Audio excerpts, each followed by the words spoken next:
Vamos a saludar a esta hora a Blanca Rosa Mármol, magistrada emérita del Tribunal Supremo de Justicia en Venezuela. Señora Blanca, muchas gracias por estar con nosotros. Bienvenida. Buenas, encantada de saludarle y a la audiencia. Quisiera pedirle que nos ayude a explicar cuál es el terreno sobre el que estamos parados. ¿Qué se le puede fincar a Nicolás Maduro? Porque está siendo investigado por casos de corrupción en el caso de Odebrecht y legitimación de capitales, pero por un tribunal en el exilio, en este caso en Colombia.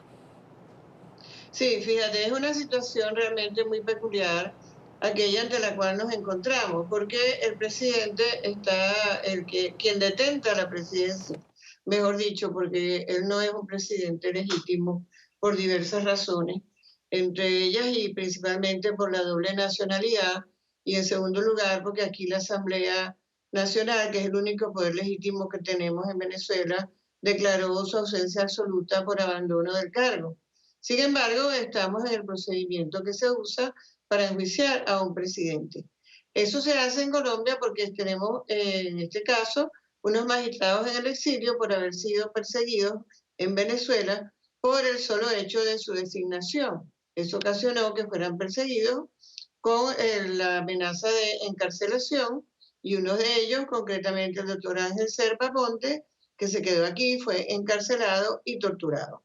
Por eso es que nosotros tenemos un Tribunal Supremo del Exilio, y me gusta siempre aclararlo, porque no es un capricho, no es un gusto, y es todo lo contrario, es un gran esfuerzo muy meritorio que están haciendo los magistrados para constituirse como Tribunal Supremo en el exterior. Ahora bien, ese enjuiciamiento, por cuanto quien detenta la presidencia en Venezuela está incurso en esos delitos, y así ha sido determinado por la fiscal legítima, que es la doctora Ortega Díaz.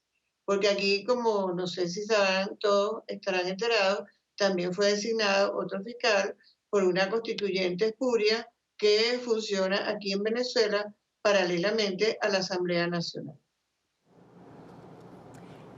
Entonces, por esos cargos, legalmente, ¿qué armas pueden tener otros países, la justicia de otros países, para actuar en contra del presidente Nicolás Maduro?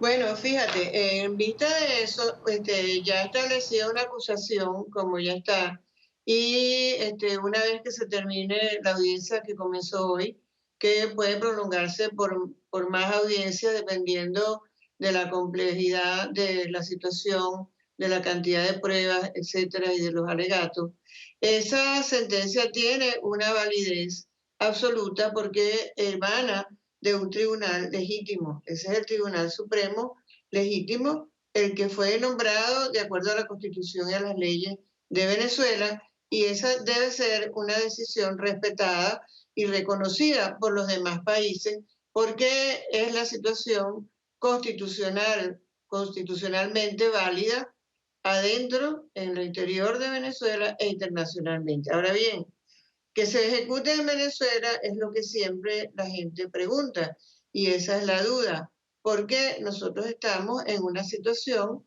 que el Ejecutivo ha pretendido ignorar este juicio, como ha hecho con tantas otras situaciones, no lo menciona y pretende con eso eliminarlo, pero los hechos están allí, las pruebas quedarán expuestas, la responsabilidad penal quedará demostrada, y eso debe tener unas consecuencias en el ámbito internacional. En el ámbito interno llegará el momento en que también las tendrá. Claro, de hecho escuchábamos a la fiscal Ortega decir que acusa a Nicolás Maduro de corrupción propia y legitimación de capitales, y hoy mismo Interpol debe oficiar su captura. ¿La Interpol, con base en lo que ya existe en este momento, podría proceder? Sí, yo pienso que sí, porque es una imputación lo suficientemente grave, ya formalizada por la fiscal general ante el Tribunal Supremo legítimo, que es el que está en el exilio, y eso incluye delitos transnacionales como el de la legitimación de capitales, que está incluido en la Convención de Palermo. Pero no se contraponen el hecho de que sea una fiscal en el exilio, no reconocida por el gobierno de Venezuela, y que sea esa fiscal la que pide a la Interpol que se emita esta orden. Sí, ese es el problema de la dualidad que tenemos en Venezuela. Por eso hay que recordar siempre, hay que retrotraerse a cómo llegamos hasta aquí. Y la fiscal es la fiscal legítima porque es la que fue designada conforme a la legalidad y a la constitucionalidad en Venezuela. Porque recordemos que ella fue la que originalmente fue designada como fiscal general y aunque el gobierno la quiera o la pretenda desconocer, eso no cambia la situación. Y el fiscal que actualmente está trabajando en Venezuela es un fiscal cuya designación viene de una constituyente espuria, que es una copia de la constituyente cubana y que se constituyó para tratar de eliminar la Asamblea Nacional, repito, único poder legítimo que tenemos hoy por hoy en Venezuela. Quisiera aterrizarlo aún más y recurro a usted porque es la especialista. Si mañana, en el caso, por ejemplo, de que la Interpol pudiera emitir esta orden, podría ser en efecto que sacara esta orden de captura, y si mañana mismo Nicolás Maduro tratara de salir fuera de Venezuela, ¿esta orden podría ser efectiva y capturar al presidente? Sí, yo pienso que sí. Es mi criterio que esa podría ser ejecutada, podría ser llevada a cabo en el exterior, porque es obvio que aquí en Venezuela no, por supuesto. Pero de salir el presidente, esa orden podría ser ejecutada porque emanaría del Tribunal Supremo legítimo. Ahora, dentro de esta sesión, el presidente del tribunal decía que hay un vacío institucional en el Ejecutivo por las razones que usted explicaba al principio de esta entrevista, y llamaba a los diputados de la Asamblea Nacional en Venezuela a que iniciaran un proceso de transición y regresaran a Venezuela a un Estado de derecho. ¿Cuáles son los pasos siguientes al interior de Venezuela con la Asamblea Nacional, no con la Constituyente? Sí, fíjate, eso es algo que se ha quedado pendiente.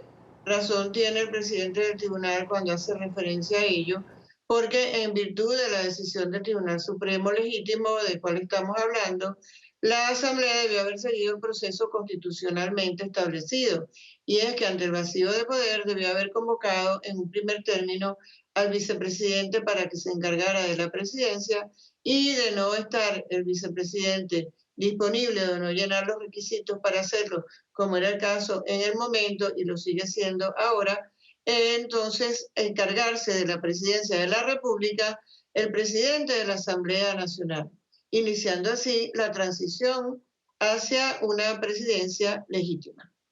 De ser así, Nicolás Maduro en la presidencia de Venezuela tendría las horas contadas.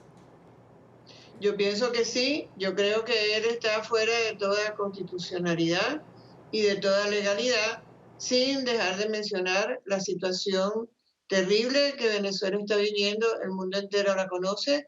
Ayer hubo un documental excelente de la DW, el canal alemán, sobre la situación que se vive en Venezuela. La crisis económica es insoportable, la crisis humanitaria es evidente, la ayuda humanitaria no se ha dejado llegar a Venezuela y esta es una situación realmente insostenible. ¿Cuáles serían las claves para el inicio de esta transición, para que todo lo que se está resolviendo en el tribunal en el exilio en este momento, que opera aquí en Bogotá, tenga efecto, surta efecto, sea vinculante a lo que está sucediendo en Venezuela? Es decir, los otros órganos de poder en Venezuela, ¿qué tendrían que hacer para lograr esta transición a partir de lo que está sucediendo en el tribunal en el exilio? Yo pienso que es fundamental la participación y el apoyo de la Asamblea Nacional, como estábamos hablando recientemente. La Asamblea Nacional tiene que entender cuál es su papel, porque los diputados están allí en representación del pueblo, es decir, de nosotros, y como único poder legítimo que nos queda cumplir con su deber. Ese apoyo de la Asamblea Nacional es fundamental en este momento para el Tribunal Supremo de Justicia, pero el Tribunal Supremo de Justicia tiene garantizado el apoyo de la ciudadanía en Venezuela, que hoy está expectante contemplando y analizando cómo se sigue este juicio sobre un tema que aquí en Venezuela no se ha hablado, que se ha pretendido esconder, como es la política del régimen al no mencionarlo, y es saber cómo fue la corrupción en el caso de Brecht concretamente, y si hay o no hay legitimación de capitales por parte de los del presidente o quien detenta la presidencia en Venezuela. Yo creo que este es un paso importantísimo porque independientemente de la ejecución o no, de la decisión que allí se produzca en cuanto a la salida del quien detenta la presidencia de su cargo, quedará expuesto claramente en una forma apegada a la ley, al procedimiento penal correctamente establecido y a la Constitución, las pruebas fehacientes de haber la evidencia de la comisión de los delitos de corrupción y de legitimación de capitales, nada menos. Yo creo que el mundo entero lo verá y como ellos no están sometidos a la situación en que están sometidos los demás poderes aquí en Venezuela, podrán tomar las medidas que consideren convenientes teniendo en cuenta esa decisión. Pero esas evidencias sí las pueden tomar tribunales internacionales por estos conceptos de legitimación de capitales y corrupción en el caso de Odebrecht.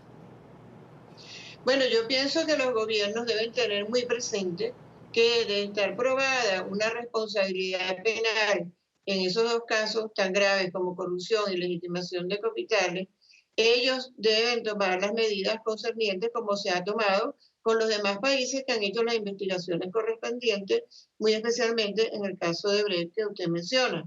De modo que es algo que no se puede eludir, no se puede voltear la cara y tendrán que obrar en consecuencia.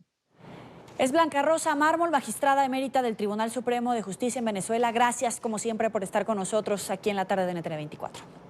Muchas gracias a ustedes por su interés y por su ayuda.